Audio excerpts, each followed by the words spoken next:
Good morning बच्चों। कैसे हो आप लोग? शुरू करें आज की क्लास। बच्चों, लास्ट टाइम हम फाइनेंशियल प्लानिंग पढ़ रहे थे और उसके अंदर छोटे छोटे दो टॉपिक्स थे, वो हमने पढ़े थे।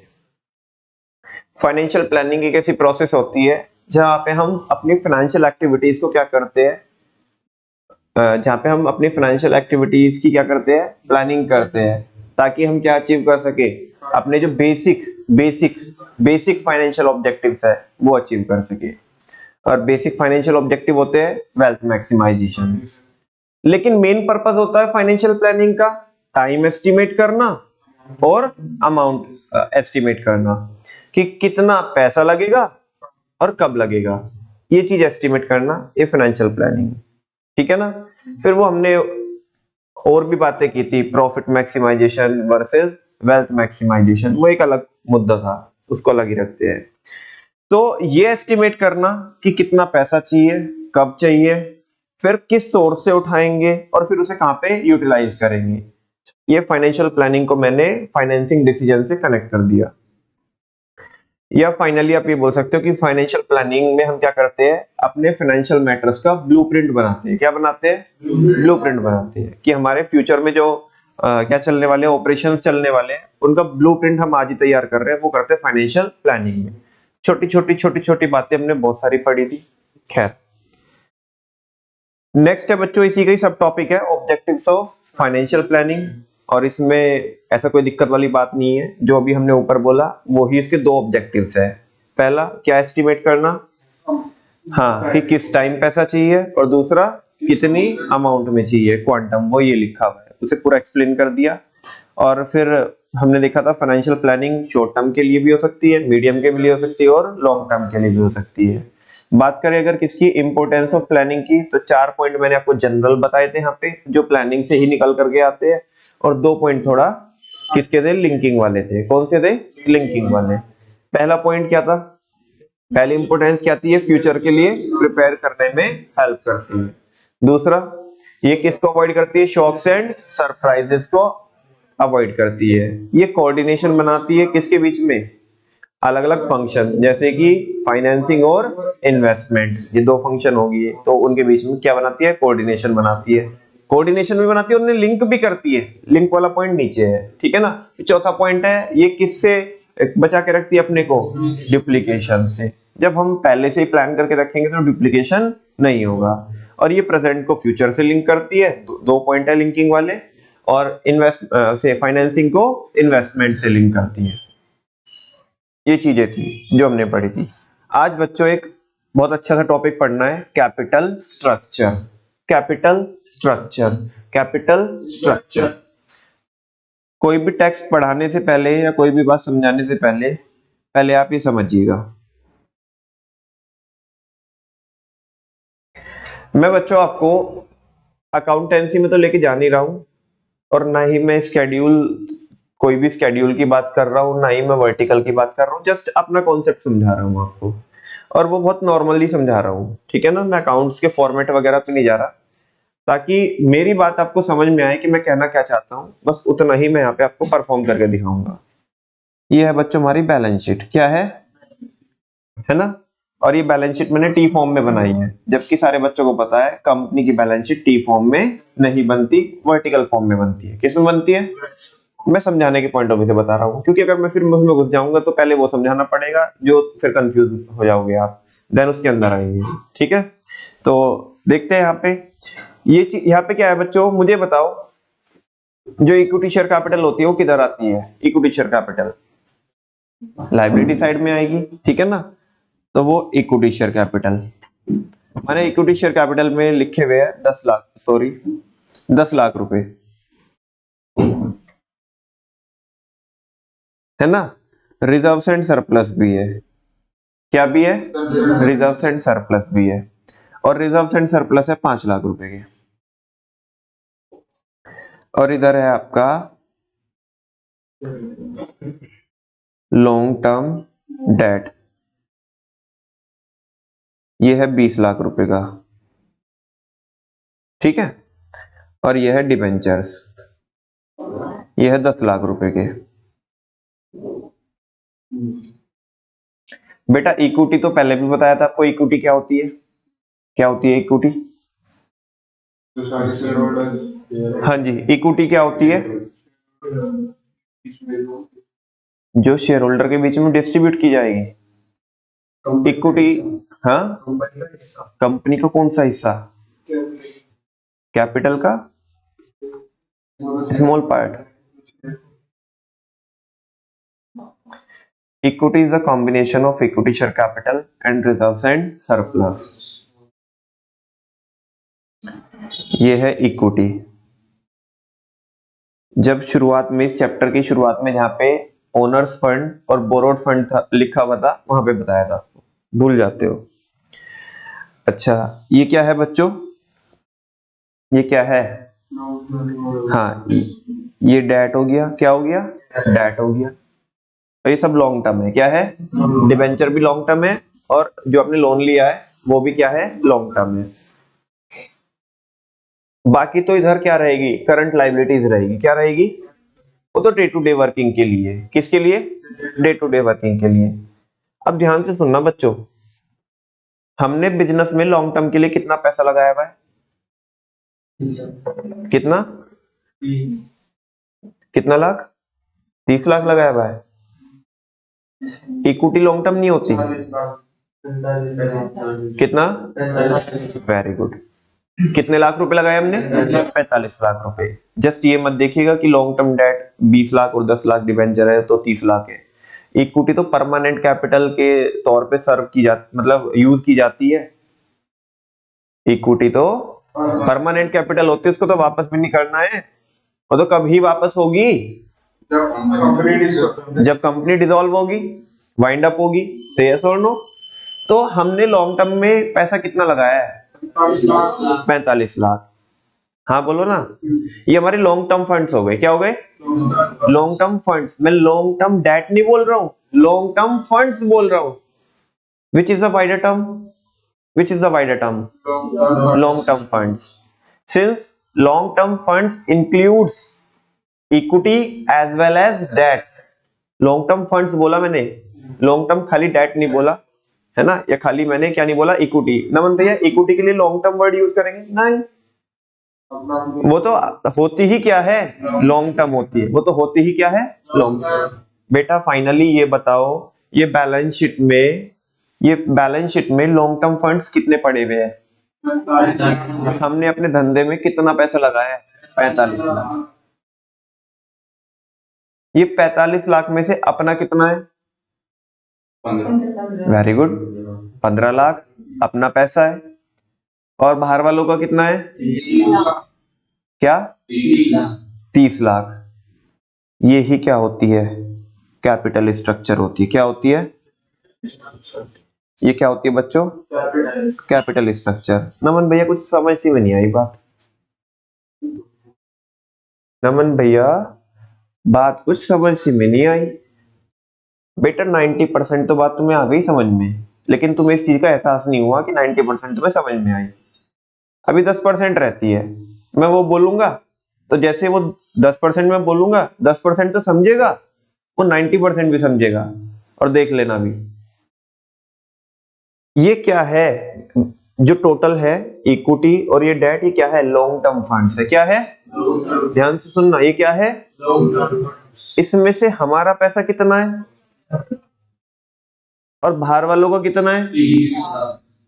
The pattern of, the pattern, pattern, pattern तरीका, the pattern of raising, the pattern of raising long term finance is called as capital structure, is called as capital structure। किस तरीके से, किस पैटर्न से, किस मैनर से आपने लॉन्ग टर्म फंड्स क्या किए हैं? रेज किए हैं। That is called as capital structure. भाई तुमने धंधे में 45 लाख रुपए लगाया है, इसका क्या पैटर्न है, क्या मैनर है, किस तरीके से लगाया तुमने? बोलो, आंसर दो। कि इसका पैटर्न क्या है? बोलो, अभी कुछ बोल रहे? 15 तो अपने लगाए और 30 बाहर वालों के लगे हुए हैं। 15 तो अपने लगे हुए हैं और 30 बाहर वालों। यही कैपिटल का स्ट्रक्चर है। अरे टोटल पैसा तो यही लगा हुआ है ना। ये 30 लाख को कैपिटल नहीं मान रहे क्या तुम? भाई लॉन्ग टर्म में नहीं पैसा लगाया तुमने, धंधा चालू किया तुमने, से यस और नो? तो the pattern, the manner of raising long term finance is called as capital structure. Long term finance आपने किस पैटर्न से उठाया है, किस तरीके से उठाया है, बात समझ में आ रही? यही क्या है? कैपिटल स्ट्रक्चर है। क्या है? अगर नहीं बात समझ में आती तो और बताता हूं। The mix of debt and equity in the overall capital is called as capital structure. Overall capital में कितना मिक्सचर डेट का है और कितना मिक्सचर इक्विटी का है is called as capital structure. Simple, as simple as that. बात समझ में आती है आपको? वो 90% समझ में आया क्या? The pattern of raising long term finance is called as, short term finance मत बोल देना, लॉन्ग टर्म। लॉन्ग टर्म का पैसा आपने किस तरीके से उठाया है? किस तरीके से मतलब डेट से कितना उठाया है? अच्छा, कैपिटल स्ट्रक्चर कब बनेगी? जब आप फाइनेंसिंग डिसीजन लोगे। क्या लोगे? जब आप फाइनेंसिंग डिसीजन लो, मतलब सबसे पहले तो फाइनेंशियल प्लानिंग करोगे, फिर फाइनेंसिंग डिसीजन लोगे, तो पिक्चर में कौन आएगी? Capital structure. कौन आएगी? तुमने ये डिसाइड किया कितना पैसा उठाना है और कब उठाना है, फाइनेंशियल प्लानिंग कर ली, है ना? फिर फाइनेंसिंग डिसीजन लिया कि कितना पैसा किस सोर्स से उठाना है, कितना पैसा किस सोर्स से उठाना है। जैसे आपने ये डिसीजन लिया और आपने पैसा उठा लिया, आपकी बैलेंस शीट में पैसा आ गया, तो बस यही क्या है? यही तो कैपिटल का क्या है? स्ट्रक्चर है। ये कैपिटल का क्या है? स्ट्रक्चर, कि डेट से कितना पैसा उठाया है और इक्विटी से कितना पैसा उठाया है। इसी को पैटर्न बोलते हैं, इसी को मैनर बोलते हैं, कि किस तरीके से आपने पैसा, ओवरऑल पैसा किस तरीके से उठाया। बस कैपिटल स्ट्रक्चर। बात समझ में आती है? चलो इधर देखो टेक्स्ट में, capital structure refers to the composition. ये क्या होता है? कैपिटल स्ट्रक्चर क्या होती है? कंपोजिशन। कंपोजिशन माने मिक्सचर, किसका? Of debt and equity. Debt का कितना मिक्सचर है, या डेट का कितना कंपोनेंट है, इक्विटी का कितना कंपोनेंट है, किसमें? ओवरऑल कैपिटल में। Used for financing business operation, जो हम क्या करेंगे? यूज करेंगे अपने बिजनेस ऑपरेशन को रन करने के लिए। बात समझ में आ रही है? हाँ बोलो। और the pattern of raising long term finance is known as capital structure. वंश कोई डाउट है इसमें? कैपिटल एम्प्लॉयड भी लिख सकते हैं। हाँ, ये जो लॉन्ग टर्म फंड्स है, यही तो कैपिटल एम्प्लॉयड है। आपने यही तो पैसा लगाया हुआ है, इसी को फंड्स इन्वेस्टेड भी बोलते हैं। क्या बोलते हैं? आपने 45 लाख की तो इन्वेस्ट की अपने बिजनेस में, वो बात अलग है कि 15 अपने घर से लेके आए हो और 30 बाहर से उठाया पैसा। कैपिटल एम्प्लॉयड है ये। क्या है? कैपिटल एम्प्लॉयड है। बिल्कुल सही बात है। वो जो तुमने कैपिटल एम्प्लॉय करके रखी है, लगा के रखी है, उसका पैटर्न क्या है? यही क्या होती है? स्ट्रक्चर होती है। क्या होती है? अरे बेटा, बिजनेस के बच्चे हो, पार्ट ए में भी पढ़ के आते हो। क्या? Organisational structure. ये है आपकी कैपिटल। बात समझ में आती है? अब और भी अगर थोड़ी बहुत कसर रह गई होगी तो वो भी पूरी हो जाएगी। वंश ध्यान से सुनना। ये है कैपिटल, कितने लाख रुपए की है? 45 लाख रुपए की है। इसका स्ट्रक्चर क्या है? Debt 30 lakh, equity 15 lakh. ये अपना पैसा है, ये बाहर वालों का पैसा है। ये ही कैपिटल का क्या है? स्ट्रक्चर है। बात खत्म। Capital structure. शुरू के 2 बुलेट समझ में आते हैं आपको? कोई doubt? After determining the financial requirement, क्या फाइंड आउट करने के बाद? फाइनेंशियल रिक्वायरमेंट मतलब, फाइनेंशियल रिक्वायरमेंट का मतलब क्या? कितना पैसा चाहिए। कितना कहां से नहीं, कितना कहां से नहीं, कितना पैसा बस चाहिए। कितना पैसा चाहिए, कितना पैसा कहां से चाहिए तो गड़बड़ हो जाएगी। वो क्या कह रहा है? पहले टेक्स्ट पढ़ो। After determining the financial requirement, क्या फाइंड आउट करने के बाद? यानी कि कितना पैसा चाहिए, ये फाइंड आउट करने के बाद the next financial decision is to decide the composition of the capital structure. आपको ये डिसाइड करना है कि कैपिटल स्ट्रक्चर में किस किस की कितनी कंपोजिशन रहेगी। माने फाइनेंसिंग की बात कर रहा है, अब कर रहा है किसकी बात की, कहां से कितना पैसा उठाना है, किस सोर्स से कितना पैसा उठाना है। लेकिन उसके पहले फाइनेंशियल प्लानिंग करनी पड़ेगी। क्या करनी पड़ेगी? कि कितना पैसा चाहिए और कब चाहिए। फिर देन आप डिसाइड करेंगे कि इससे इतना उठाएंगे और इससे इतना उठाएंगे।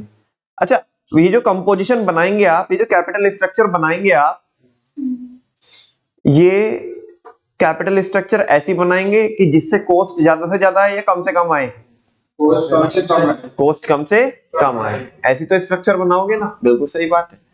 वो बोल रहा है आपको कि नेक्स्ट फाइनेंशियल डिसीजन होता है डिसाइड करना कि पूरी कैपिटल स्ट्रक्चर में किसकी कितनी कंपोजिशन रहेगी। इट इन्वॉल्व्स डिसाइडिंग, अब खुल के बता रहा है, it involves deciding how much fund to be raised from each source of finance. अच्छा, ये रेड वाले समझ में आया आपको कि इसमें क्या रहता है कि हमें कितने फंड्स किस किस सोर्स से रेज करने हैं। नमन भैया यार कंफ्यूजन हो गया, फाइनेंसिंग डिसीजन में और कैपिटल स्ट्रक्चर में फर्क क्या होता है? हाँ जी, फाइनेंसिंग डिसीजन में और कैपिटल स्ट्रक्चर में फर्क क्या होता है? कैपिटल स्ट्रक्चर बोलो, ब्लूप्रिंट हो गया, चलो और वो दो जो फाइनेंसिंग डिसीजन हो रहे हैं, मतलब फाइनेंसिंग डिसीजन में ये यही बताता है। फाइनेंसिंग डिसीजन तो बस मतलब फाइनेंसिंग डिसीजन ये बोलता है ना कि किस सोर्स से कितना पैसा उठाना है, किस सोर्स से कितना पैसा उठाना है। तो what is the difference between capital structure and financing decision? इस चैप्टर के अंदर ऐसे कॉन्सेप्ट बहुत सारे हैं कि जहां पे ये वर्सेस ये वर्सेस ये, समझ में आ रही है बात? फाइनेंशियल डिसीजन डिसाइड करता है, फाइनेंशियल डिसीजन क्या डिसाइड करता है कैपिटल स्ट्रक्चर कि क्या, वेरी गुड, सही बोल रहे हो। फाइनेंशियल की जगह फाइनेंसिंग बोल दो, क्योंकि फाइनेंशियल तो वो तीनों आ जाएंगे उसके अंदर। तो फाइनेंसिंग डिसीजन लेते ही इसलिए है ताकि कैपिटल स्ट्रक्चर बन जाए। फाइनेंसिंग डिसीजन कैपिटल स्ट्रक्चर बनाने में क्या करता है? हेल्प करता है।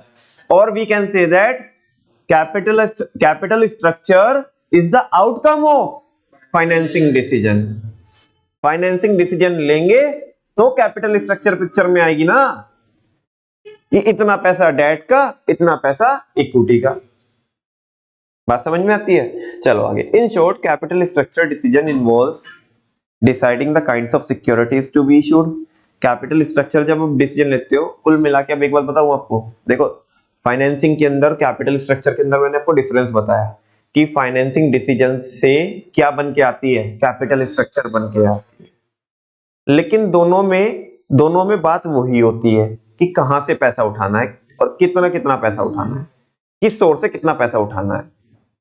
जबकि अगर आप देखोगे कि भैया पहले कैपिटल स्ट्रक्चर आती है या पहले फाइनेंसिंग डिसीजन आता है, तो बेटा पहले आता है फाइनेंसिंग डिसीजन और उसका रिजल्ट क्या निकल करके आता है? Capital structure. भाई आपकी बैलेंस शीट में फंड्स कब दिखेंगे?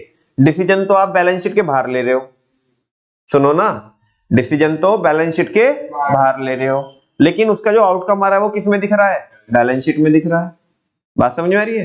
हालांकि दोनों में बात वही हो रही है, चर्चा वही हो रही है कि भाई किस सोर्स से कितना पैसा। वहां पे सोच रहे हैं, डिसाइड कर रहे हैं, यहाँ पे वो आ चुका, यहाँ पे वो आ चुका, वहां पे तो डिसाइड कर रहे थे, यहाँ पे वो हो चुका का। ठीक है, बस इतना फर्क है। In short, capital structure decision involves deciding the kinds of securities to be issued and their relative proportion in the capital. कह रहे कि कैपिटल स्ट्रक्चर डिसीजन जब आप लेते हो, कैपिटल स्ट्रक्चर डिसीजन का मतलब फाइनेंसिंग डिसीजन ही है। कैपिटल स्ट्रक्चर डिसीजन का मतलब फाइनेंसिंग डिसीजन ही है। समझ में आ रही है बात? क्या देखो, capital structure decision financing decision ही है और कैपिटल स्ट्रक्चर आउटकम है फाइनेंसिंग डिसीजन का। अब मुझे नहीं पता है भाई, मैं बहुत ऊपर के लेवल का बोल रहा हूं, तुम्हें समझ में आ रही है मेरी बात? Capital structure decision financing decision ही है। जबकि कैपिटल स्ट्रक्चर आउटकम है फाइनेंसिंग डिसीजन का या कैपिटल स्ट्रक्चर डिसीजन का। समझ में आती है बात? चलो, तो capital structure decision involve deciding the kinds of securities to be issued. इसमें हम ये देखते हैं कि किस तरह की हमें सिक्योरिटीज इशू करनी है and their relative proportion in the capital, और उनका ओवरऑल कैपिटल में कितना प्रोपोर्शन रहने वाला है, कितना कंपोनेंट रहने वाला है, कितना मिक्सचर रहने वाला है। बात समझ में? कितना कंपोजिशन रहने वाला है, कोई भी वर्ड यूज कर सकते हो कि ये कितनी रहने वाली है इक्विटी, और डेट कितना रहने वाला है। बेस्ड ऑन ओनरशिप, ये रिपीट वाला पॉइंट है, मतलब जो अभी मैं पढ़ाऊंगा बहुत तेज स्पीड के साथ पढ़ाऊंगा ये, क्योंकि मैं कई बार 11th में पढ़ा के आया हूं, अभी इधर भी जब चालू किया था तब भी पढ़ाया था, वापस से इन्हें लिखा इधर। बेस्ड ऑन ओनरशिप कह रहे हैं कि ओनरशिप के बेसिस पे sources of business finance are classified into 2 categories. नहीं बोल दो, तुम्हें पता नहीं है, कह दो आज। नहीं कह दो आज मैं सुन लूंगा, मैं सह लूंगा। बोल दो कि तुमने पढ़ा नहीं है। नहीं पढ़ा तुमने? पढ़ा है ना? हाँ, तो बस फिर देखो क्या बोल रहा है, owners fund and borrowed fund. उसमें पहले बोला ओनर्स फंड बोले तो equity, it consist of, once again it consist of equity share capital and retain, माने रिजर्व्स एंड सरप्लस और इक्विटी शेयर कैपिटल। ठीक है ना? दोनों को मिक्स करके तो क्या होती है इक्विटी। बेटा इक्विटी और इक्विटी शेयर कैपिटल में फर्क समझ में आता है? बोल दो हाँ, आता है समझ में। What is the difference between equity and equity share capital? Very good. Equity में तो रिजर्व्स एंड सरप्लस भी आते हैं, जबकि जो कैपिटल है, खाली कैपिटल जो इश्यू करके रखी है, वो होती है इक्विटी शेयर कैपिटल। बात समझ में आई? बोरोड फंड या date, these are those funds whose repayment of the principal amount as well as interest is the obligation on the organization। ये वो पैसा होता है जिसकी आपको रीपेमेंट भी करनी है प्रिंसिपल अमाउंट की, और साथ में उसके ऊपर क्या भी देना है, इंटरेस्ट भी देना। For example funds raised from debenture और other form of debt like bank loan. Debenture issue किए या बैंक लोन वगैरह लिया आपने। बात समझ में आती है? The ratio of debt and equity in the capital structure is measured by the following formula, और ये सारे बच्चों ने पढ़ा होगा अकाउंटेंसी में। वो कह रहे हैं जो कैपिटल स्ट्रक्चर है ना, वो इन फॉर्मूला से पता चलती है। वो कौन सा रेशियो होता है? डीई रेशियो होता है, बोले तो डेट इक्विटी रेशियो। और मजे की बात है, डेट इक्विटी रेशियो क्या? Debt upon equity. चलो ये तो ठीक है, ये ठीक है, मैं ये नहीं पढ़ाने के लिए आया हूं पिद्दी चीज। Debt upon equity, debt equity ratio is equal to debt upon equity, वो तो कहीं पे ही पढ़ लोगे तुम। ठीक है ना? बात ये है कि मैं तुम्हें पढ़ा ये रहा हूं या तुम्हें समझाना ये चाहता हूं कि इसका मतलब क्या है। ये जो लिखा है debt upon equity, debt equity ratio, इसका मतलब क्या है पूछ रहा हूं मैं आपसे। ऐसे क्यों हवले जैसा देख रहे हो मेरे पास? बता नहीं रहा हूं, पूछ रहा हूं तुम्हारे से। मेरे पास देख रहे हो ऐसे जैसे अब बताएंगे। मैं नहीं बता रहा हूं, तुम्हारे से पूछ रहा हूं, बोलो।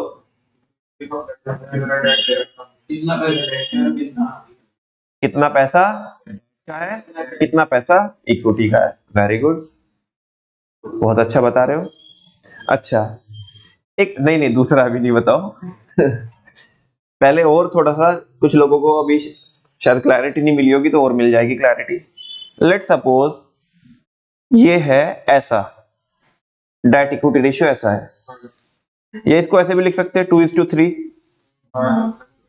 और मुझे बताओ इसका मतलब क्या है? अगर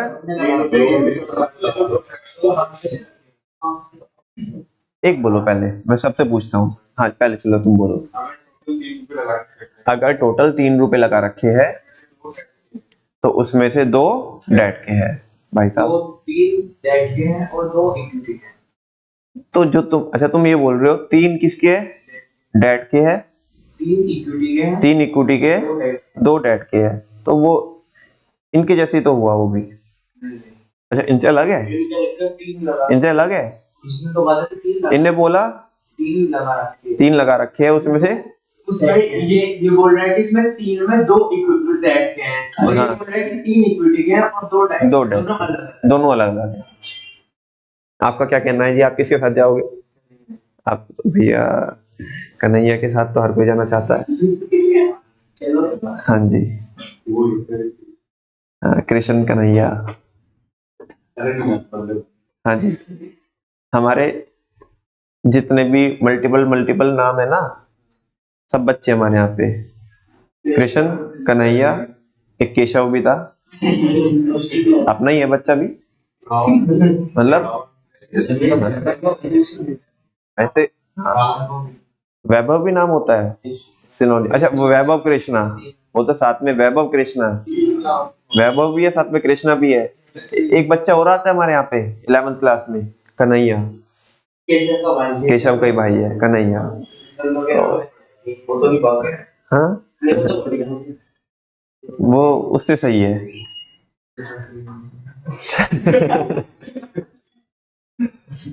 हाँ जी,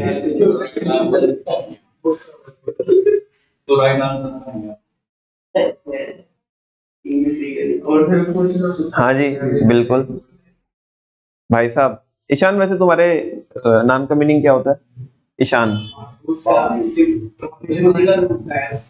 अच्छा, सारे अवतार ही बैठे भैया यहाँ तो। हाँ, मैं कह तो रहा हूँ सारे एक ग्रंथ, वंश, वरुण वरुण, मैं कह रहा हूँ ना आयुष। ठीक है, सारे अवतार ही बैठे भाई यहाँ तो। हाँ भैया, तुम्हें सारे अवतारों को हमारा नमन हो। हाँ, मैं कह तो रहा हूँ तुम सभी अवतारों को हमारा नमन हो। हाँ, तथास्तु। हाँ जी, चलो सुनो बच्चों, मैं क्या बोल रहा हूँ आपको?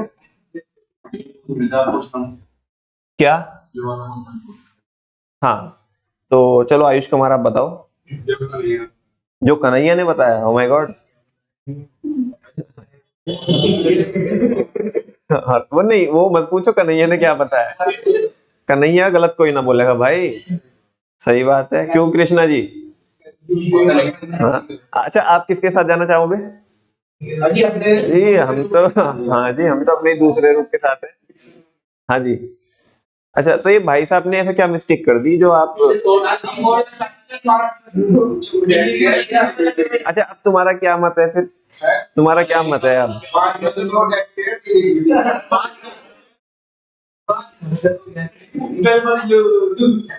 तीन कब के 5 हो जाते हैं पता नहीं चलता। हाँ जी, आपको क्या कहना है? कौन से वाला? यूनिटी के साथ जाएंगे यार भैया, भाईचारे में है तो। हाँ जी, चलो। तो बिल्कुल सही बोल रहे हैं, ग्रंथ को छोड़ करके बाकी सभी बच्चों ने क्या बोला, सही बोला। वो बात अलग है कि बाद में ग्रंथ भी तुम्हारे में शामिल हो गया, उन्हें समझ में आ गया, अरे कुछ तो भारी मिस्टेक हो गई। चलो, हाँ भैया, ग्रंथ ऐसे ऐसे ग्रंथ लिखोगे तो कैसे चलेगा, है ना? ऐसे तो आने वाली जनरेशन में मिसलीड हो जाएगी, ठीक है ना? तो ऐसे ग्रंथ नहीं लिखो भैया, थोड़े अच्छे अच्छे ग्रंथ लिखो। उल्टा जो ग्रंथ लिखे हुए उनको मत बिगाड़ो, ठीक है ना? हाँ जी।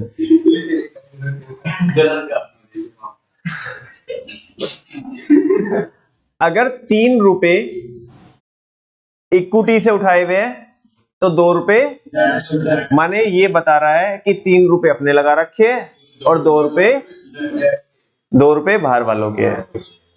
बात समझ में आ रही है? अच्छा,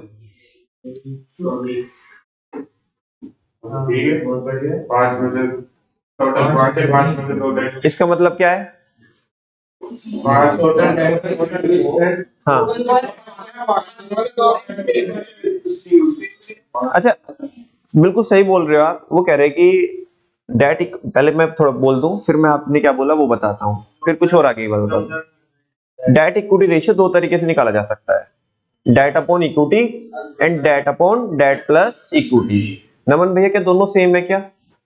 दोनों सेम, मतलब दोनों अलग अलग चीजें बताते हैं? दोनों सेम चीजें बताते हैं क्या अलग अलग चीजें बताते हैं?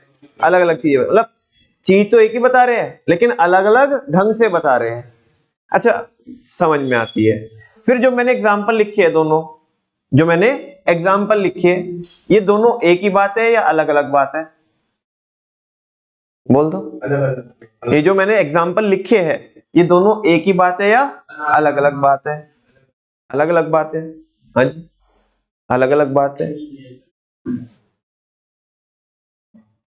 अलग अलग बात है। नालायक हो, ऊपर वाले का नाम भी खराब कर दिया। अबे इतना तुम्हारी तारीफ की तो सीधा ऊपर ही चढ़ गए अब। क्यों, तूने कौन सा मना किया? मैंने तो मना किया था, नालायक। अगर तूने मना किया तो चिल्ला चिल्ला के बोलता नहीं नहीं नहीं, उछल उछल के सीट पे। हाँ, सीट पे बैठता तू।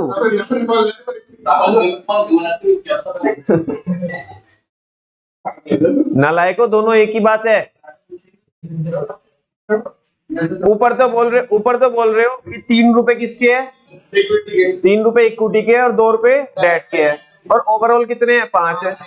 छपरी लोगों, मैंने नीचे भी तो वही लिखा कि ओवरऑल 5 में से वो बता रहा है डेट का इतना है और इक्विटी का इतना है, नीचे वाला बता रहा है ओवरऑल में डेट इतना है।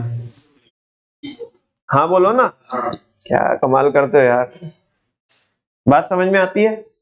आगे चल सकते हैं, चलो नेक्स्ट टॉपिक है। और देखो कितना मजा है जिंदगी में, सुकून। हाँ जी, factors affecting the choice of capital structure. Factors affecting the choice of capital structure, ऐसे कौन से फैक्टर्स है जिनसे आपकी कैपिटल स्ट्रक्चर, डेट इक्विटी दोनों की कंपोजिशन क्या हो जाएगी? अफेक्ट हो जाएगी। क्या हो जाएगी? अफेक्ट हो जाएगी। The important factors which determine the choice of capital structures are, पहला cost of debt, KD, cost of debt KD. आप मुझे बताओ, अगर केडी कम है केई से, एक बार समझाया था मैंने आपको केडी क्या होता है, केई क्या होता है। केडी बोले तो कॉस्ट ऑफ डेट, केई बोले तो कॉस्ट ऑफ इक्विटी, ऐसे केपी भी समझाया था, कॉस्ट ऑफ प्रेफरेंस, वो जान दो। फिलहाल अगर केडी कम है केई से, तो किसको प्रेफर करोगे आप ज्यादा? माने कैपिटल स्ट्रक्चर में किसको ज्यादा रखोगे? अगर केडी कम है केई से, तो अपनी कैपिटल स्ट्रक्चर में ज्यादा किसको रखोगे? केडी मतलब, केडी तो कॉस्ट हो गई है ना, दो चीजें रखते हो ना स्ट्रक्चर में, तो या तो डेट या तो इक्विटी। मैं वापस से बोलता हूं, अगर केडी क्या है? कम है, किससे? केई से, तो कैपिटल स्ट्रक्चर में किसका कंपोनेंट ज्यादा रखोगे? डेट का। सिंपल सी बात है, क्योंकि जब कॉस्ट ऑफ डेट कम है तो डेट का ही क्या होगा? कंपोजिशन क्या होगा? ज्यादा होगा।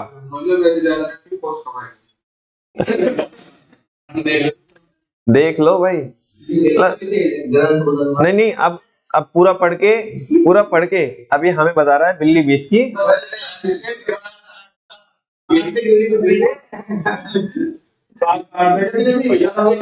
हाँ जी, चलो कोई बात नहीं। हाँ जी, मैं क्या कह रहा हूं बच्चों, अगर केडी कम है तो आप ओवर, ध्यान सुनो, मैं एक सवाल तीसरा पूछूंगा अभी, वो मैं उसका जवाब मैं नहीं दूंगा, तुम्हारे से पूछूंगा। अगर केडी कम है, मैं फॉर्मूला पढ़ाने के लिए नहीं आया हूं तुम्हें यहाँ पे, मैं ये समझाने के लिए आया हूं, आपको एनालाइज करने के लिए आया हूं। फॉर्मूला पढ़ने के लिए वो अकाउंट्स काफी है, बस फॉर्मूला तो उधर ही पढ़ते हो, क्योंकि तुम्हें उधर टाइम ही नहीं है कि तुम उसको समझो कि वो है क्या। उधर तो तुम फॉर्मूला ही पढ़ते हो बस। हाँ सुनो, मैं क्या कह रहा हूं आपको, मैं ये कह रहा हूं कि अगर केडी कम होगी तो आप अपनी कैपिटल स्ट्रक्चर में ज्यादा किसको रखोगे? डेट को। अब ध्यान से सुनना, इस केस में डेट इक्विटी रेशियो कम होगा या ज्यादा होगा? रेज योर हैंड, डिस्क्लोज मत करना। इस केस में डेट इक्विटी रेशियो कम होगा या ज्यादा होगा, सोच के बताओ। तो उठाइए अपने दोनों हाथ, मतलब ऐसे उठा रहा है कि कैसे? चलो भाई साहब, ज्यादा होगा। सोच ले आयुष, ज्यादा ही होगा, पक्की बात, इतने कॉन्फिडेंस के साथ बोल रहा है जैन साहब? Can't say. क्वेश्चन ये है कि बच्चे बोल रहे हैं अगर केडी क्या होगी? कम होगी, तो कैपिटल स्ट्रक्चर में डेट का कंपोनेंट ज्यादा होगा। बिल्कुल सही बात है। तो मेरा सवाल ये है कि डेट इक्विटी रेशियो इस केस में ज्यादा होगा या कम होगा? ज्यादा होगा, पक्की बात? ज्यादा ही होगा। पूछ ले हम आपसे कैसे? ये मत पूछ। मैं तो देखो चुपचाप बैठा हूँ। मैं तो ये हमारे मोहल्ले वाला लड़का बोल रहा था तो इसकी तर्ज पे बोल दिया मैंने। हाँ जी, ज्यादा ही होगा, ज्यादा ही। और सभी का आंसर बिल्कुल क्या है, सही है। भाई जब डेट ज्यादा है तो डेट ऊपर है, जब न्यूमरेटर ज्यादा है तो ओवरऑल जो फ्रैक्शन निकल के आएगा वो ज्यादा ही है। सिंपल सी बात है। और अगर बेटा इसका वाइस वर्सा सिचुएशन है, नहीं नहीं नहीं, बात नहीं अलाउड है अभी, बात पूरी नहीं। अगर वाइस वर्सा सिचुएशन हुई माने जो केडी है वो ज्यादा हुई किससे, केई से, तो किसको प्रेफर करोगे कैपिटल स्ट्रक्चर में, इक्विटी को। जब इक्विटी को ज्यादा प्रेफर करोगे तो जो डीई रेशियो आएगा वो कम आएगा, क्योंकि डेनोमिनेटर क्या है, ज्यादा। समझ में आ रही है बात आपको? अच्छा, डेट इक्विटी रेशियो ये दोनों तरीके से निकाल सकते हैं। वो तो आमतौर पर भैया कैसे निकालते हैं, ऐसे जैसे ऊपर लिखा हुआ है, लेकिन नीचे वाले को पढ़ने का तरीका अलग है। वो दोनों चीज, बात तो एक ही बारे में कर रहे हैं लेकिन तरीका दोनों का अलग अलग है। दोनों चीजें ना अलग अलग ढंग से सजेस्ट कर रही है एक ही चीज के बारे में। वो तो बोल रहा है कि डेट इतना, ऊपर वाला कि डेट इतना तो इक्विटी इतनी, नीचे बोल रहा है ओवरऑल में से डेट इतना। बात समझे, ओवरऑल में से। भाई 2 रुपए तो डेट के लगे हुए ऊपर वाले में, 3 रुपए किसके लगे हुए, इक्विटी, तो टोटल रुपए कितने लगे हुए, तो वो नीचे आ गया 5, और उस 5 में से 2 किसके है। समझ में आ रही है बात, वैसा। हाँ जी, तो ये पढ़ लीजिएगा आप, cost of debt. If the cost of debt is less, अगर केडी क्या होगी, कम होगी, then more debt will be preferred. However in case of higher cost of debt more equity will be preferred. ये तो पुराना पॉइंट था, मतलब हमने जो पढ़ा है कॉस्ट ऑफ फाइनेंस बोल के पढ़ा है। क्या पढ़ा है यहाँ पे, मैं स्पेसिफिकली किसको लेके बता रहा हूँ आपको, डेट की कॉस्ट को लेकर के बता रहा हूँ। अच्छा, अभी थोड़ी देर पहले मैंने बोला था कि जो कैपिटल स्ट्रक्चर डिसीजंस होते हैं वो फाइनेंसिंग डिसीजन ही है। जो कैपिटल स्ट्रक्चर डिसीजन है वो फाइनेंसिंग डिसीजन ही है। तो इसका मतलब कैपिटल स्ट्रक्चर को अफेक्ट करने वाले फैक्टर फाइनेंसिंग डिसीजन को अफेक्ट करने वाले फैक्टर के जैसे है। सेम भी कह सकते हैं कि कुछ फैक्टर क्या करेंगे, उनमें से मैच करेंगे, कुछ क्या ज्यादातर मैच करेंगे। जो मैं अब यहाँ पे मजदूरी तो कराऊंगा नहीं बिल्कुल भी कि रिपीटेशन में, जो सेम है उनको वहां के लिए रेफर कर दिया, बाकी जो अलग अलग है वो पढ़ाऊंगा, वो काफी इंटरेस्टिंग है। एक मैं पढ़ा चुका हूँ आपको, हालांकि जो पढ़ा है वो भी इतना ज्यादा चेंज नहीं है। कॉस्ट ऑफ फाइनेंस में हमने पढ़ा था कि जिसकी कम कॉस्ट आएगी उसे प्रेफर करेंगे। भाई यहाँ पे थोड़ा स्पेसिफिक हो गया, वो कह रहा है कि अगर डेट की कम आएगी, यहाँ पे डेट क्यों बोला, बिकॉज यहाँ पे हम किसकी बात कर रहे हैं, डेट इक्विटी की बात कर रहे हैं, तो इसलिए सीधा बोल रहा है। तो अगर डेट की कम आएगी तो डेट को ज्यादा रखेंगे, तो उस केस में डीई रेशियो ज्यादा हो जाएगा। और अगर क्या है, डेट की जो कॉस्ट है वो ज्यादा है इक्विटी से, तो हम इक्विटी को ज्यादा प्रेफर करेंगे, उस केस में डीई रेशियो कम हो जाएगा। नेक्स्ट है बच्चे लोगों, रिस्क। क्या है, रिस्क। मुझे बताओ कितने टाइप के रिस्क होते हैं। अब बस ऊपर ऊपर से बता रहा हूँ, ये पढ़ा हुआ है हमने, यहाँ पे लिखा है, ये सारे जितने भी है ना, ये सारी हेडिंग जितनी भी है, refer factor affecting financing decision. जो अगर चाहे एग्जाम में फैक्टर अफेक्टिंग फाइनेंसिंग डिसीजन आए, चाहे फैक्टर अफेक्टिंग कैपिटल स्ट्रक्चर आए, सेम है। ठीक है ना, कुछ पॉइंट्स क्या है अलग है, जो मैंने उधर नहीं पढ़ाए थे वो यहाँ पे पढ़ाऊंगा। ठीक है ना, चलो। हाँ, ये तो बंद कर दो, इधर देखो, बस एप्लीकेशन खोल ली। ये बताओ जल्दी से कि रिस्क कितने टाइप के होते हैं। 2 टाइप के होते हैं नालायकों, एक तो business risk, financial risk. Business risk को क्या बोलते हैं, ऑपरेटिंग रिस्क। और ओवरऑल रिस्क कैसे निकलता है, is the combination of business risk और एंड फाइनेंशियल रिस्क। चलो, ऑलरेडी अभी ये तो बता नहीं रहा हूं क्या होता है, क्या वो तो डिटेल में बताया था, भूले तो नहीं, अभी याद तो होगा ना, नहीं याद है तो पढ़ के एक बार याद आ जाएगा, है ना। अच्छा, मुझे बताओ, ऑलरेडी ऑपरेटिंग रिस्क बहुत हाई है, तो बताओ कैपिटल स्ट्रक्चर में ज्यादा किसको रखोगे, ऑपरेटिंग रिस्क ऑलरेडी बहुत हाई है, वेरी गुड, किसको रखेंगे, क्योंकि हम डेट से पैसा उठा करके फाइनेंशियल रिस्क को इंक्रीज नहीं करना चाहते, क्योंकि ऑलरेडी जो बिजनेस रिस्क ऑपरेटिंग रिस्क वो बहुत हाई है। डेट से पैसा उठाया तो क्या भी आएगा, फाइनेंशियल रिस्क भी आएगा, और जब फाइनेंशियल रिस्क भी आ गया, ऑपरेटिंग पहले ही हाई था, तो ओवरऑल और भी क्या हो जाएगा, हाई हो जाएगा, गड़बड़ हो जाएगी। बात समझ में आ रही है ना, तो वो चीज है। तो रिस्क समझ में आया आपको। अच्छा, लेकिन अगर क्या आपका बिजनेस रिस्क क्या है, कम है या ना के बराबर है या है ही नहीं है, तो फिर किसको ले सकते हो, किसको ले सकते हो, डेट को। तो कैपिटल स्ट्रक्चर में ज्यादा कंपोनेंट किसका रहेगा, डेट का रहेगा, ऐसा लिखना है इसमें। ठीक है, नेक्स्ट है बेटा फ्लोटेशन कॉस्ट। क्या है flotation, how flotation cost is different from cost of finance. समझाया था आपको। ये चैप्टर में कपल में ही चल रहे हैं कॉन्सेप्ट, क्योंकि महीना चल रहा है पावन। मैंने बताया था ना आपको, cost of finance versus flotation cost, profit maximisation versus wealth maximisation, और भी ये capital structure versus financing decision. तो कपल में कॉन्सेप्ट चल रहे हैं यहाँ पे, वो पता होना चाहिए आपको, ठीक है। खैर, फ्लोटेशन कॉस्ट में अरे बताया था ना आपको, डिफरेंस बता रखा है, जो बताया हुआ वही पूछ रहा हूँ। फ्लोटेशन कॉस्ट में कॉस्ट ऑफ फाइनेंस में क्या फर्क होता है? नलायको, पूरी नाक कटवा के रहोगे, कसम खा रखी है। कह रहे कि पैसे को, फंड्स को यूज करने की जो कॉस्ट आती है वो होती है कॉस्ट ऑफ फाइनेंस, और सिक्योरिटीज को इशू करने की जो कॉस्ट आती है वो होती है फ्लोटेशन कॉस्ट। चलो एग्जांपल तो बता ही दो, कम से कम इतने तो मत गिरो। फ्लोटेशन के एग्जांपल होता है फ्लोटेशन कॉस्ट के।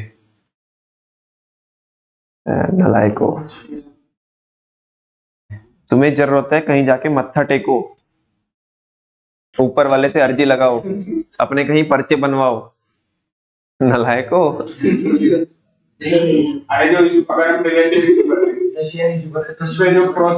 एग्जाम्पल बताओ, आगे की मत बताओ मुझे, एग्जाम्पल बताओ।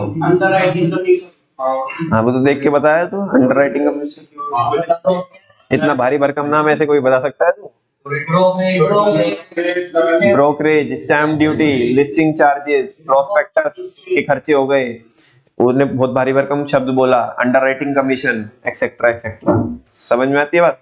प्रोसेसिंग, हाँ प्रोसेसिंग चार्ज हो सकते हैं, लोन लेने के लिए प्रोसेसिंग चार्ज हो सकते हैं वगैरह वगैरह। हाँ जी, तो कौन से को प्रेफर करोगे आप? कौन से मतलब डेट को ज्यादा प्रेफर करोगे, इक्विटी को प्रेफर करोगे? वो फ्लोटेशन कॉस्ट के ऊपर कैसे डिपेंड करेगा? जिसकी फ्लोटेशन कॉस्ट ज्यादा आएगी उसको प्रेफर करोगे आप, या जिसकी कम आएगी? जिसकी भी कम आएगी वही कंपोनेंट कैपिटल स्ट्रक्चर में क्या रहेगा? ज्यादा रहेगा। अब वो कोई भी हो सकता है, उसमें ऐसे कहा नहीं जा सकता सामने से कि डेट होगा या इक्विटी, और तो केस टू केस क्या करेगा? वेरी करेगा। नेक्स्ट है बच्चों कैश फ्लो पोजीशन। क्या है? एक तो कैश फ्लो पोजीशन स्ट्रॉन्ग है और एक वीक है। स्ट्रॉन्ग के केस में ज्यादा कंपोनेंट किसको रखोगे? किसको? हाँ डेट को, बिकॉज पेमेंट कर सकते हो, कैश फ्लो पोजीशन स्ट्रॉन्ग है।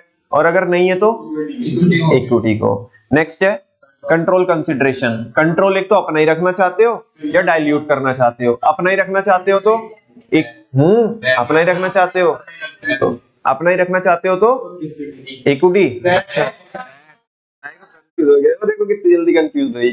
ठीक है ना, ऐसे नहीं, ऐसे मत करो आप, है ना। अगर हम अपना ही कंट्रोल रखना चाहते हैं तो हम क्या इक्विटी इशू नहीं करेंगे बेटा, कंट्रोल अपना ही रखना चाहते हैं, डेट इशू करेंगे। क्या इशू करेंगे?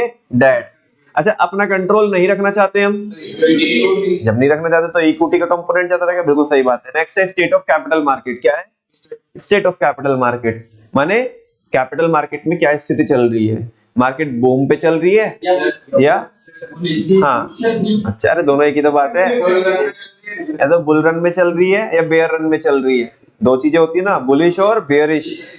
अगर बुल रन में मार्केट, बोलो बुल रन में है तो हाँ जी, अगर बुल रन में है तो किसको? इक्विटी का कंपोनेंट ज्यादा रखेंगे, बिकॉज लोग किसमें इन्वेस्ट करना चाहते हैं? शेयर्स में, क्योंकि वहां पे लोग रिटर्न देखते, क्या देखते हैं? रिटर्न। लेकिन अगर मार्केट बेयर फेज में है तो उस केस में रिटर्न नहीं चाहते लोग चाहते अपनी सेफ्टी सिक्योरिटी, कि हमारा पैसा ही मिल जाए बस, वापस हमें ब्याज मिलता रहे। तो उस केस में डेट का कंपोनेंट क्या रहेगा? ज्यादा रहेगा। नेक्स्ट है आरओआई। सारे बच्चों को पता है, if ROI is greater than rate of interest, हाँ तो फिर किसको प्रेफर कीजिएगा? डेट को प्रेफर कीजिएगा। और अगर आरओआई कम हुई तो इक्विटी को प्रेफर कीजिएगा। नेक्स्ट है टैक्स रेट। टैक्स रेट अगर ज्यादा है तो ये बताओ, टैक्स रेट अगर ज्यादा है तो डेट को, बिकॉज वो टैक्स सेव करेगा ना, इंटरेस्ट जो आएगा टैक्स सेव करेगा। और अगर टैक्स रेट कम है तो फिर तो इक्विटी का कंपोनेंट ज्यादा रखेंगे। नेक्स्ट है फ्लेक्सिबिलिटी। हमारी फ्लेक्सिबिलिटी खत्म हो चुकी है, ये समझ में आ रही है आपको बात? एग्जांपल दिया था 500 करोड़ का लोन उठा सकते हैं हम, हमारी औकात है 500 करोड़ की। 480 हमने ऑलरेडी 480 करोड़ 490 करोड़ ऑलरेडी उठा के रखे हैं लोन के फॉर्म में। फ्लेक्सिबिलिटी है अभी आगे और, या खत्म सी हो चुकी है? खत्म हो चुकी है फ्लेक्सिबिलिटी अब। तो इस केस में तो इक्विटी का कंपोनेंट क्या रखना पड़ेगा? ज्यादा रखना पड़ेगा। और अब अभी भी बहुत फ्लेक्सिबिलिटी है, ठीक है ना। हाँ मतलब जैसे वो है ना, एक बार वो मीम चला था, बहुत जगह है, है ना। अभी माने हमने बहुत जगह है, अरे नहीं है, वो कह रहा है नहीं है, नहीं नहीं बहुत जगह है। ऐसे हमने माने गए लोन लिया है, क्या लिया है, लोन। लोन लिया हमने कितने का, मात्र 5 करोड़ रुपए का। औकात है हमारी कितने की, 500 करोड़ की। बात समझ में आ रही है। तो अभी तो कितना और स्पेस बाकी है, 490, हाँ कह रहे बहुत जगह है, 495। कितना है, 495। बात समझ में आ रही है। तो फ्लेक्सिबिलिटी है अभी तो। जब फ्लेक्सिबिलिटी होती है तो डेट का कंपोनेंट रखेंगे, और फ्लेक्सिबिलिटी नहीं होती तो इक्विटी का कंपोनेंट रखेंगे। नेक्स्ट है रेगुलेटरी फ्रेमवर्क। क्या है बच्चों, रेगुलेटरी फ्रेमवर्क। हाँ, ये क्या होता है रेगुलेटरी फ्रेमवर्क, यानी कि rules and regulation. Rules and regulation, rules and regulation जिसके लिए क्या रहेंगे, इजी रहेंगे। अक्सर डेट के लिए इजी रहते हैं, क्योंकि इक्विटी तो परमानेंट होता है, डेट में तो पैसा वापस भी मिल जाना है, इंटरेस्ट भी मिल जाना है। तो इक्विटी के लिए जो रूल्स रहते हैं वो हार्श रहते हैं बहुत ज्यादा, और बाकी किसके लिए थोड़ा इजी रहते हैं, डेट के लिए। बाकी मैं ऐसा बोल नहीं सकता, मतलब मैंने जो बताया ना ये जनरली बताया। बाकी केस टू केस क्या करेगा, किसी केस में ऐसा हो सकता है लोन ले नहीं पा रहे हो तुम, बहुत मुश्किल है लोन लेना, इतने कंप्लायंस है ये वगैरह, वो इक्विटी आसानी से हो जाएगी, वो केस टू केस भी वेरी करता है। तो जहाँ पे भी रेगुलेटरी फ्रेमवर्क यानी कि जो लीगल फ्रेमवर्क है, जो लॉ है, जहाँ पे भी क्या रहेगा हमारे लिए सिंपल रहेगा, उससे हम ज्यादा पैसा उठाएंगे, वो कंपोनेंट ज्यादा रखेंगे। नेक्स्ट है बच्चों, ये समझ लो अब। नेक्स्ट है केई। क्या है, ध्यान से सुनना भाई, ठीक है ना। अब जितने भी पॉइंट्स है ये केई तो थोड़ा सा इजी है, उसके बाद थोड़ा टेक्निकल पॉइंट चालू होंगे, ठीक है। Cost of equity. आप मुझे बताओ अगर केई क्या होगी, ज्यादा होगी, क्या होगी, यानी कि इक्विटी को यूज करने की कॉस्ट ज्यादा आएगी अगर, किसके कंपैरिजन में, केडी से। तो बताओ किसको ज्यादा प्रेफर करोगे आप, केई अगर ज्यादा होगी केडी से तो किसको प्रेफर करोगे, किसको, केडी को प्रेफर करेंगे, मतलब केडी को वाले, हाँ डेट को प्रेफर कर, किसको प्रेफर करेंगे, और जब डेट को प्रेफर करेंगे तो डेट ही ज्यादा होगा, से और नो। अच्छा अगर केडी कम, सॉरी अगर केई क्या पढ़ रही होगी, कम पढ़ रही होगी, किसी केस में केई क्या पढ़ रही है, कम पढ़ रही है केडी से, ऐसा कब हो सकता है, ऐसा कब, जब आरओआई क्या हो, आरओआई कम हो, जब होता है ना ऐसा। हाँ, तो अगर केई क्या पढ़ रही है, कम पढ़ रही है केडी से, तो किसको प्रेफर कीजिएगा ज्यादा, मतलब केई को प्रेफर नहीं कीजिएगा, इक्विटी को प्रेफर कीजिएगा। समझ में आ रही, तो किसका कंपोनेंट ज्यादा रहेगा, इक्विटी का। बस ये लिखा है। Share holders expect a rate of return from equity. Share holder भाई इक्विटी पे भी तो कुछ ना कुछ चाहते ही है कि हमें कुछ ना कुछ मिलेगा, which is affected by the use of debt capital. बच्चों जो किससे अफेक्ट होती है, एक बात और बता दूं आपको, आज तक नहीं बताई, खुलासा सुनो। खुलासा ये है कि जितना ज्यादा तुम्हारी कैपिटल स्ट्रक्चर के अंदर डेट आएगा, क्या आएगा, उतनी ज्यादा केई भी बढ़ेगी। समझ में आ रही है बात, हाँ पूछो सारे बच्चे पूछो, कैसे। मैं कह रहा हूं कि जितना ज्यादा कैपिटल स्ट्रक्चर के अंदर डेट आएगा, उतनी ज्यादा हमारी कॉस्ट ऑफ इक्विटी भी बढ़ेगी। अब आपने पूछा कैसे, तो सुनो, पता तो है तुम्हें, बस तुम्हें एहसास कराना है इस बात का। जितना ज्यादा कैपिटल स्ट्रक्चर के अंदर डेट आएगा, डेट जो होता है वो चीपेस्ट सोर्स ऑफ फाइनेंस होता है, क्या होता है, उसकी कॉस्ट कम आएगी, और हम बाहर वालों का पैसा यूज करके जिसकी कॉस्ट कम आ रही है, किसका फायदा कराएंगे, शेयर होल्डर ये चाह रहे हैं कि सस्ता पैसा यूज करके किसका फायदा कराओगे, हमारा। भाई अल्टीमेटली तो सारा पैसा किसका ही है, जो बाद में बचेगा हमारा ही है, शेयर होल्डर का ही है। तो उनकी चाहत बढ़ नहीं रही है ना। मन भैया ये तो यार तुमने फील फील गुड वाला फैक्टर सा करा दिया, कि ये तो बस जस्ट फील करा दिया, कॉन्सेप्ट तो कुछ हुआ नहीं कि ऐसा हुआ तो ऐसा हुआ, कॉन्सेप्ट भी सुन लो। चलो ये तो अगर तुमने ऐसा सोचा कि जस्ट फील कराया कि अगर सस्ता वो मतलब वो पैसा सस्ते में ले रहे हैं तो फिर उनकी एक्सपेक्टेशन बढ़ जाएगी, तो बस फील आया, कॉन्सेप्ट तो कुछ यहाँ पे कोई फील ऐसा लग नहीं रहा कि कोई कॉन्सेप्ट है। कॉन्सेप्ट भी, कॉन्सेप्ट सुन लो भी। जब हम डेट से पैसा उठाएंगे, जब हम डेट से, डेट मुझे बताओ, डेट कंपनी के लिए मोर रिस्की होता है, लेस रिस्की होता है, कंपनी के लिए चाटा मारो बहुत तेज, अब मत बोल दिए, कंपनी के लिए डेट लेस रिस्की होता है, इतना टाइम हो गया तुझे, अब ऐसी हरकतें करेगा तू, मोर रिस्की होता है, क्या होता है, मोर रिस्की।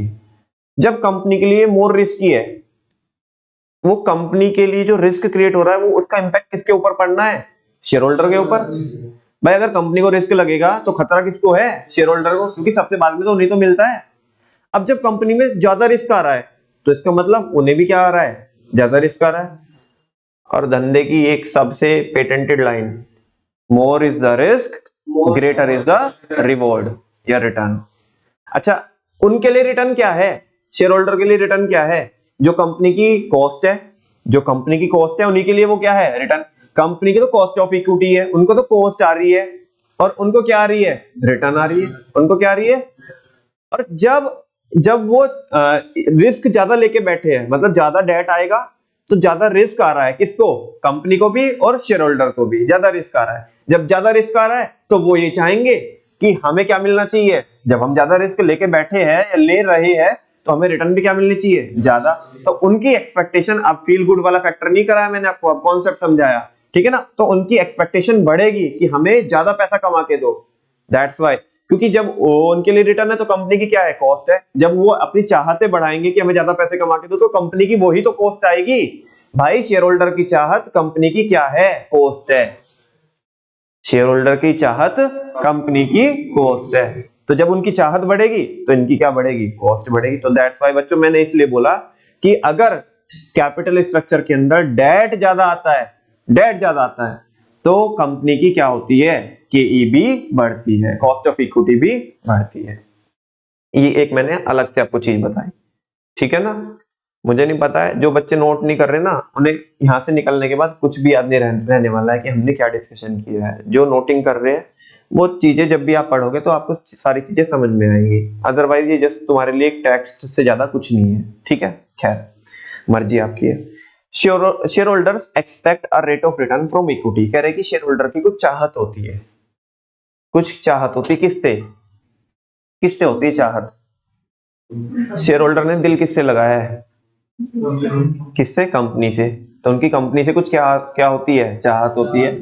क्यों होती है चाहत? क्योंकि उन्होंने पैसा लगाया इक्विटी में। बात समझ में आ रही है? Share holder expect a rate of return from equity. वो चाहते हैं कि उन्हें इक्विटी से कुछ क्या मिले? रिटर्न मिले। Which is affected by the use of debt capital. यही समझा रहा हूं जब से, यही समझा रहा हूं जब से, यही समझा रहा हूं जब से।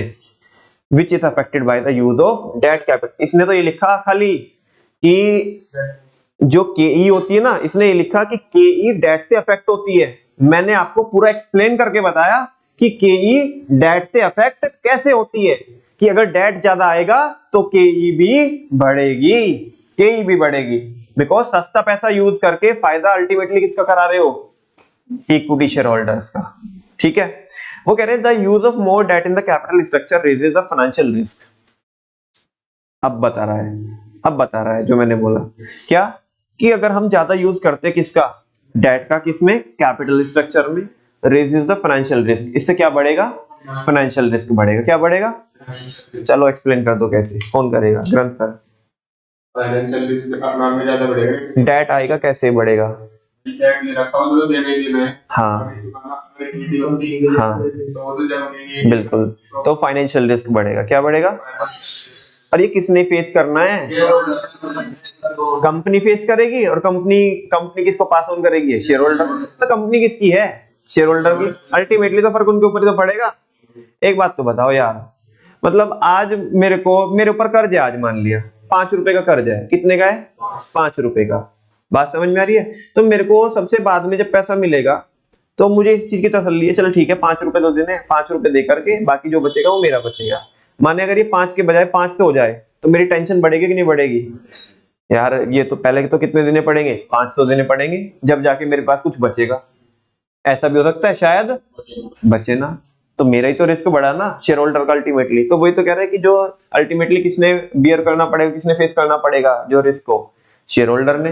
N increase in risk also increases the desired rate of return. जब रिस्क बढ़ेगा तो चाहत भी बढ़ेगी। किसकी? चाहत, एक्सपेक्टेशंस, कि ज्यादा पैसा कमा के देंगे, ज्यादा पैसा, सस्ता पैसा यूज कर रहे हैं, है ना? मोटा पैसा कमाने के लिए सस्ता पैसा यूज कर रहे हैं। और वो जो मोटा पैसा कमाएंगे वो अल्टीमेटली है किसका? उसके ऊपर किसे हक है? बोलो, मुझे हक है। मतलब मुझे मतलब शेयर होल्डर को, किसको? शेयर होल्डर को। तो वही तो बोल रहे हैं, an increase in risk also increases the desired rate of return, so that should be used only to a limited level. अब ध्यान से सुनना, एक बार मैंने आपको ये बोला था शुरुआत में कि जो बच्चा खाली क्लास शुरू की क्लास देखेगा या समझेगा तो उसे लगेगा कि debt is the cheapest source of finance, तो भर भर के यूज करो, भर भर के यूज करो, बर्बाद हो जाओगे, नालायक हो। आज सुनो पूरी बात, अब होती है पूरी बात, ठीक है ना। Although debt is the cheapest source of finance, but it is used up to a certain limit. इसको आपको क्या करना है, ये एक certain limit तक क्या करना है, यूज करना है। एक लिमिट के बाहर जाओगे ना बर्बाद हो जाओगे। क्यों जाओगे बर्बाद? क्योंकि जैसे जैसे इसको बढ़ाते जाओगे ना वैसे वैसे किसकी चाहतें बढ़ती जाएगी? शेयर होल्डर की। बात समझ में आ रही है? और ओवरऑल जो कॉस्ट आएगी उसे बोलते हैं WACC।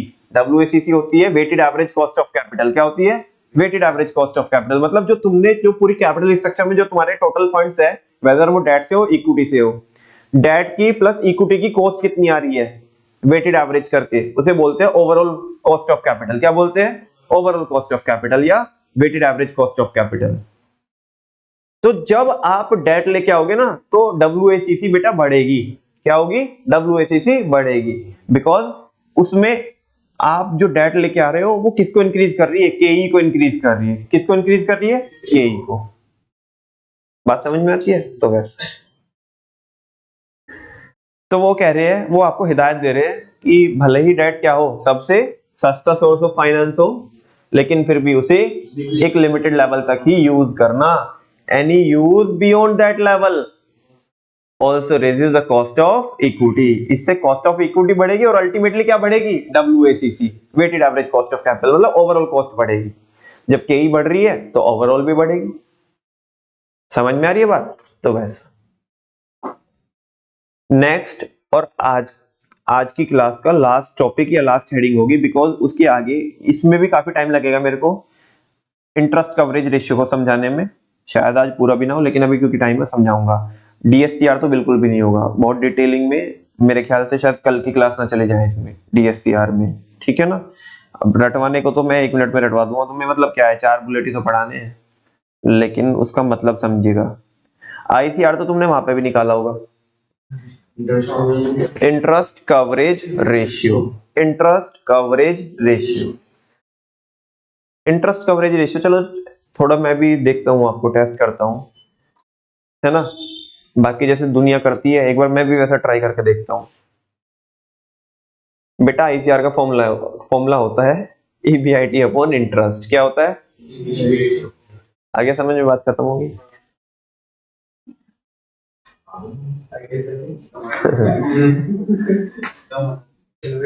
इसका मतलब अच्छा, मेरे से तो मतलब पूछते हो, और जगह तो चुपचाप सुन के हाँ निकलो। हाँ चलो न्यूमेरिकल करो और चलो निकलो इधर से। हाँ जी, interest coverage ratio. What is the meaning of ICR? Formula is not the matter. What matter is the meaning, analysis. What do you mean by? What do you understand by ICR? How can you use it in its in your capital structure? What is its relevancy? है ना? How can you decide, or what decisions would you take by considering the ICR? बोले तो interest coverage ratio. This matters a lot. हाँ जी, कोई बता सकता है what is the meaning of that? हाँ, ये क्या, ये ICR क्या बताता है? कितना हमारे पास टोटल प्रॉफिट है, कितना हमारे पास। अच्छा, जो कितना हमने लोन ले रखा है, कुछ लॉन्ग टर्म डेट, हाँ, उस पे जो इंटरेस्ट है, हाँ, उसे आप कितनी बार में उठा सकते हो, कितनी बार में। अच्छा, मैंने बताया था क्या कभी? बताया था, मेरे को याद आ रहा है। नहीं, इसी में बताया था कहीं पे, तो हल्का सा बताया था बस, और ये बोला था कि आगे आगे वही बताऊंगा।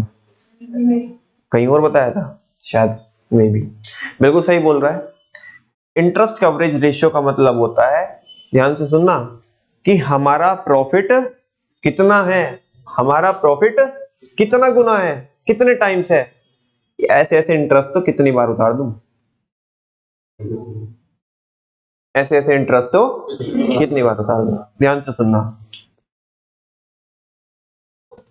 हमने कमाए प्रोजेक्ट में पैसा लगा करके 5 लाख रुपए। कितने लाख रुपए? 5 लाख रुपए। बात समझ में आ रही है? और ब्याज देना हमें, जो हमने लोन उठा रखा है ना, उसका ब्याज देना हमें 1 लाख रुपए। कितने लाख रुपए? 1 लाख रुपए। आके फालतू बोल रहा था, जिससे लोन ले रखा था ना, आके फालतू बोल रखा था सर। फालतू चिक चिक ना करिए, ठीक है ना। और इधर आके बताने की जरूरत नहीं, बिल्ली 20 की, बच्चे 40 की, ठीक है ना। जितने पैसे तूने दे रखे ना, ठीक है ना, 5 बार तेरा ब्याज चुका दूंगा। हाँ जी, 5 बार तेरा ब्याज चुका दूंगा। इतना पैसा कमाए, इतना पैसा। समझ में आ रही? नहीं, मैं देखो बच्चों, माफी चाहता हूं कि मैंने इस तरह के एक्सप्रेशंस का यूज किया, लेकिन अच्छा वो कह रही है कि रिकॉर्ड भी नहीं हुआ। बिल्कुल सही बात है।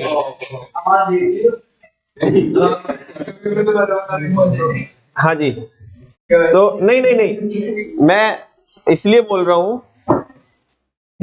हूं बच्चों, क्योंकि शायद जो एक्सप्रेशन मैंने दिए, अब बस कुछ रह नहीं जाता इसके बारे में कुछ कहने के लिए। एक सवाल पूछ लूं क्या आपसे? पूछ लूं क्या सवाल आपसे? चलो पहले तो यही बता दो, इसका आंसर कितना आएगा? 5 आएगा। यानी कि एक टाइप से ऐसे हो गए 5 टाइम्स। क्या हो गया? कि मेरा जो प्रॉफिट है वो प्रॉफिट इतना है कि 5 बार मैं क्या दे सकता हूं? इंटरेस्ट दे सकता हूं। इंटरेस्ट कवरेज रेशियो नाम से डिफाइंड, इंटरेस्ट कवरेज, इंटरेस्ट को 5 बार कवर कर दूंगा। कितनी बार कवर कर दूंगा? 5 बार। Raise your hand, it is higher the better और लोअर द बेटर। डिस्क्लोज नहीं करने का, it is higher the better और lower the better. Very good. Aditi ने सबसे पहले हाथ उठाया, और चलो अदिति बताओ। Higher the better. Pandit ji, Vansh भी हाथ उठा रहा है। Why higher the better?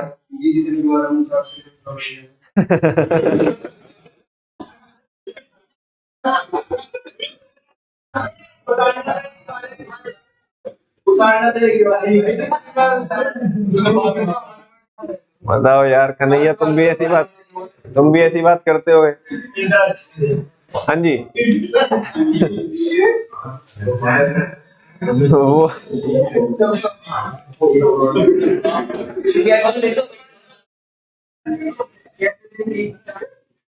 कौन कहता है बिजनेस स्टडीज बोरिंग होती है? मतलब किसने मार्केट में अफवाह उड़ा के रखी है? मतलब बोरिंग होती है? नहीं ना। हाँ? हाँ जी, इससे नहीं, इससे बेहतर कॉन्सेप्ट बताओ और क्या समझोगे तुम? जहाँ पे जो फाइनेंस के इतने तगड़े तगड़े कॉन्सेप्ट तुम ऐसे ही कह रहे, जितनी बार ज्यादा उतार देंगे इंटरेस्ट उतनी बार बढ़िया। हाँ जी, नहीं तुम तो थे भी नहीं। ओ भाई मछली, तुम तो थे भी नहीं।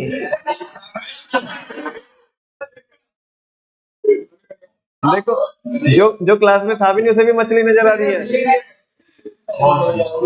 चलो सुनो जल्दी से, अब इधर देख लो। It is higher the better, because सुनो ना, जितना ज्यादा आईसीआर होगा, इंटरेस्ट कवरेज रेशियो होगा, उतनी ज्यादा टाइम्स हम क्या कर सकते हैं? अपने इंटरेस्ट को चुका सकते हैं, है ना। टीचर की लैंग्वेज में तो यही है। नहीं, मैं कब मना कर रहा हूँ, उससे बस ये है कि उससे ज्यादा समझ में तुम्हें आ गया होगा। मैं बोलता कि चुका सकते हैं, तो शायद तुम्हें समझ में नहीं आती मेरी बात। खैर, ICR refers to the number of times, सुन लो ना, अरे सुन लो ना, ICR refers to the number of times earning before interest and tax। कितने गुना क्या है? EBIT है, earning before interest and tax. ICR ये बताता है कि कितने नंबर ऑफ टाइम्स आपका क्या है? EBIT है of a company cover the interest obligation. जो किसको कवर कर सके? इंटरेस्ट ऑब्लिगेशन को कवर कर सके। It can be calculated as under ICR is equal to EBIT upon interest, है ना। ये हमारा प्रॉफिट है, ये हमें ब्याज देना है, 5 बार दे सकते हैं, हायर द बेटर। अच्छा, एक अब ये तो चलो ICR का मतलब हुआ, हम तो इसको पढ़ रहे हैं कि फैक्टर्स अफेक्टिंग कैपिटल स्ट्रक्चर में ICR अगर ज्यादा होगा, कौन से कंपोनेंट को प्रेफर कीजिएगा आप? डेट को, बिकॉज ऐसे ऐसे तो कई बार चुका देंगे। अच्छा, एक बात और बताओगे आप, माने ICR 1 हुआ 1, व्हाट डज इट मीन? एक बार जो पैसा कमाया ना वो तो सारा किस में चला जाना है? ब्याज में चला जाना है, और अपने पास बचेगा धनिया। एक बार समझ में आ रही है बात? ठीक है ना, जैसे एक कन्हैया बोला था कि एक ही बार उतरेगा बस यहाँ पे ब्याज, है ना, और कैपेसिटी नहीं है, खत्म है भाई।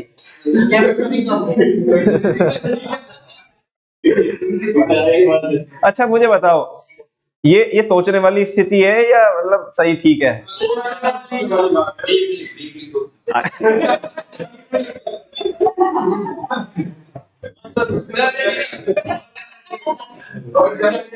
ICR का कम होना बहुत बुरा है।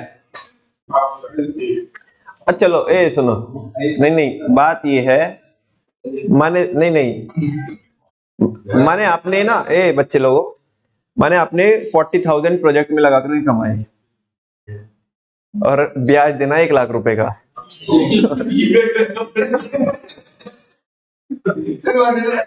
भाई देखो देखो, सही बता रहा हूँ, एक टीचर के लिए सुनो, एक टीचर के लिए इससे ज्यादा सक्सेस नहीं हो सकती कि मैं इधर से एग्जाम्पल बोल रहा हूँ और बच्चे उसको एनालाइज करके समझ के हंस रहे हैं और कह रहे हैं हाँ समझा। पंडित जी बताओ समझा कि नहीं समझा? हाँ, जैन साहब ये बता दो, इसका मतलब है 40,000 रुपए हमने प्रोजेक्ट में लगा करके कमाए और 1 लाख का हमें ब्याज देना है।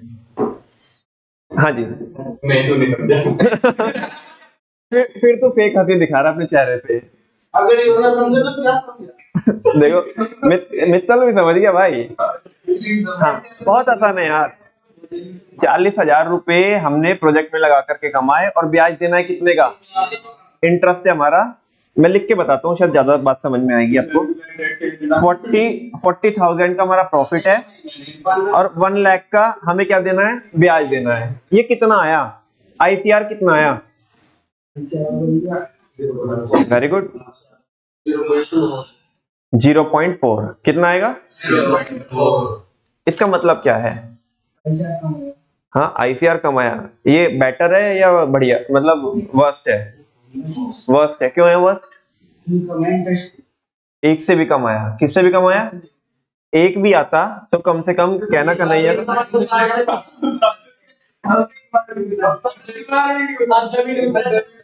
सपने में भी हिम्मत नहीं करने की। समझ में आ रही ना? तुम सुनो सुनो सुनो सुनो, आपका प्रॉफिट इतना है ही नहीं कि एक बार भी इंटरेस्ट को क्या कर पाए? पे कर पाए। तो बताओ ऐसा प्रोजेक्ट लगाओगे या ये पैसा उठाओगे आप? नहीं। That's why ICR is higher the better. जितना ज्यादा ICR होगा उतना ज्यादा पैसा डेट से उठा सकते हैं, और जितना कम होगा ICR फिर डेट के लिए जा ही नहीं सकते। डेट हमारे लिए बना ही नहीं है। फिर आप और ऑप्शन देखो, फिर तो आपको इक्विटी को अपनाना पड़ेगा। किसको अपनाना पड़ेगा? क्योंकि इक्विटी ही तुम्हारा साथ दे सकती है, उस केस में डेट तुम्हारा साथ डेट तो भैया काम खराब कर देगा। ठीक है ना? चलो पढ़ो जी, वर्मा जी। ICR explains how many times EBIT can repay. मानवी, इसका मीनिंग क्या है? कितनी बार पे कर सकते हैं हम अपना इंटरेस्ट? किससे? अपने EBIT से, earning before interest and tax से। Next. A higher ratio means the company gets more time. There is less risk to fulfill the interest obligations. कह रहे कि क्या? मतलब higher ratio का जितना हायर रेशियो होगा उतना ज्यादा हम उतना ही रिस्क कम है और हम अपना हाँ interest टाइम बिल्कुल उतना ही हम डेट क्या कर सकते हैं? यूज कर सकते हैं, क्योंकि हमारे लिए क्या है? रिस्क कम है। Kanhaiya, In case of low ratio, the company should rest. हाँ, लोअर रेशियो के केस में कंपनी को करने के बाद संभालो भाई से।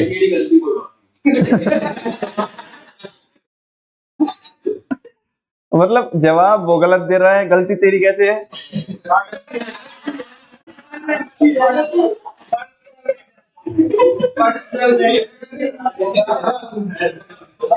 हाँ जी, चलो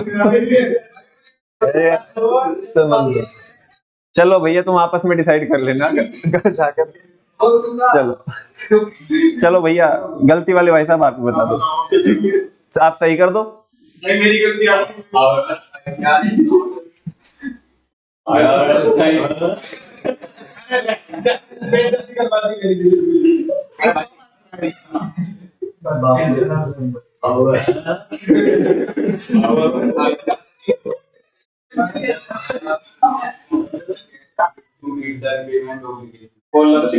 हाँ जी, अरे सुनो, however ICR is not an adequate measure। सुनो, कह रहे कि ICR में भी कुछ कमी है, ICR एक सही तरीका नहीं है, as it does not consider the cash availability to meet the repayment obligation।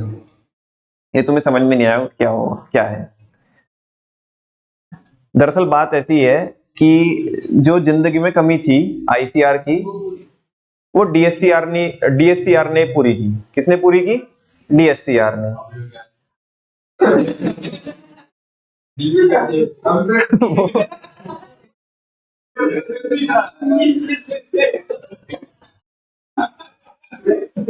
लेकिन उसके जैसा किया बिल्कुल तुमने। भाई एक बार तो देखो। हाँ, मैं कह रहा हूँ ना कि मतलब एक्सप्रेशन उसके, भाई सही बताओ ना, ए बच्चों, वो बहुत उसके अंदर एक्टिंग की स्किल बहुत गजब की है। ये मैं आज नहीं कह रहा हूँ, ये मैंने 11th में बताया था।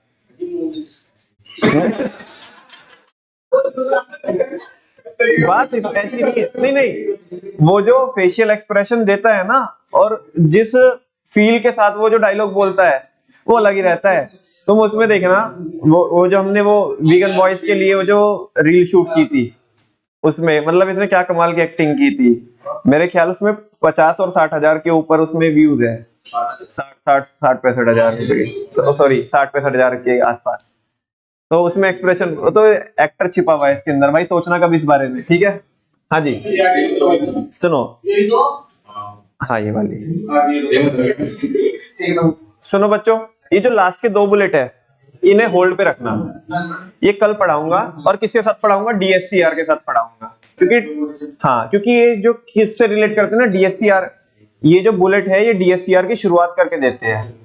बस ये कह रहा है कि ICR में भी कुछ क्या होती है, कमी है। लेकिन वो कमी क्या है, वो तो जब भी पता पड़ेगी आपको, जब DSCR समझ में आएगा। थैंक यू वेरी मच बच्चों, आज के लिए इतना ही करेंगे, बाकी कल करेंगे।